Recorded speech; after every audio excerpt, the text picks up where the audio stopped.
Donc je m'appelle François Robin, je suis un des meilleurs ouvriers de France crémier fromager et je vais vous guider vers 3 fromages que j'aime particulièrement, qui ne sont pas forcément des nouveautés de cette année, mais des choses que j'avais envie de vous montrer. Alors je voulais comme premier fromage vous montrer non pas forcément un fromage, mais plutôt une mousse de chèvre. J'avais envie de montrer ça. Tu manges de la mousse, toi? Ouais, la mousse de chèvre. Pourquoi?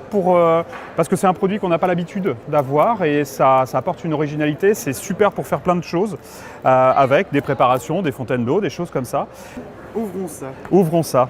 Ça, c'est une recette de mon arrière-grand-mère. Et c'était mon petit 4 heures quand j'étais gamin, sur une tartine de pain avec un petit peu de poivre par exemple. Et effectivement, c'est cette mousse donc montée au lait de chèvre, ça a de la légèreté, c'est très facile d'accès. Ça sent un tout petit peu côté yaourt, un peu très léger, un peu acidulé. Et c'est une super base pour faire du sucré ou du salé. Voilà. On a l'acidité du fromage de chèvre. C'est impeccable en termes d'équilibre et de texture aussi. Et ouais, tiens, hop là, on va faire rapidement. Petit exemple. Petit exemple, là c'est la mousse de chèvre. Allongé avec de la crème liquide à 30-35% de matière grasse et dans un siphon. Et hop, et là, on a ça. Donc là c'est vraiment le petit nuage quoi. Voilà. Merci. Et ça c'est super. C'est ultra régressif, c'est l'enfance. Et ça, c'est des... puisqu'on parlait de fromage préféré, ben, ma foi, à chaque fois, on a des liens les uns et les autres avec notre enfance. Et ça en fait partie. Ce côté, pour moi, le lait de chèvre. Merci Alain.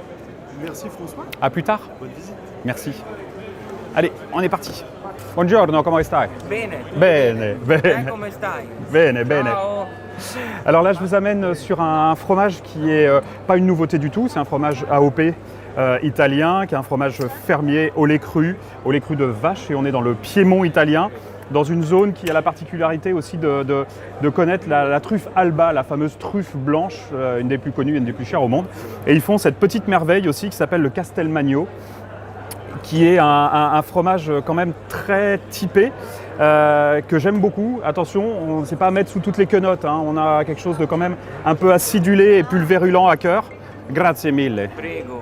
Et là, on a quelque chose de très... On sent tout de suite l'animal et en même temps, il y a une forme d'équilibre.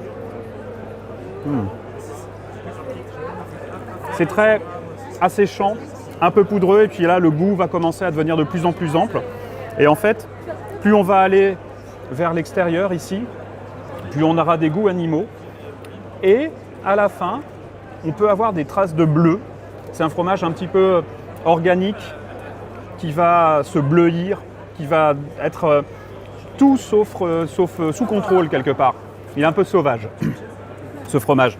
Alors attention, hein, c'est une expérience. Et là, par exemple, moi, si je vais ici, oh, odore della mucca, un po', si. Et là, la pâte, c'est plus du tout la même. Et on a une mâche qui est superbe, ample, magique.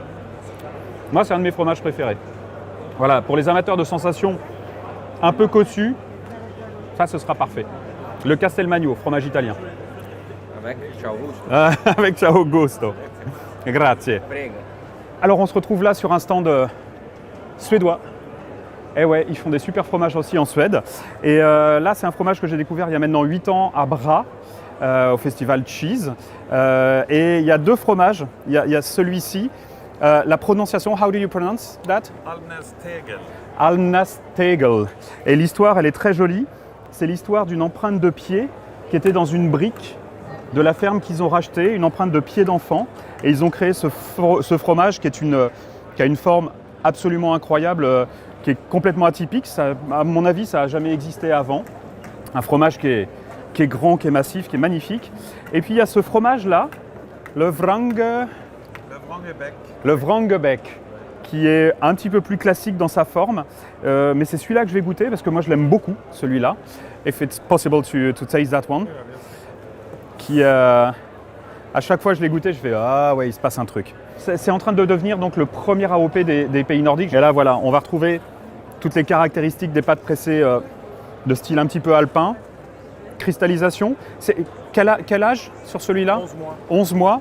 Donc déjà, belle pâte. Hop là, il va se casser bien comme il faut.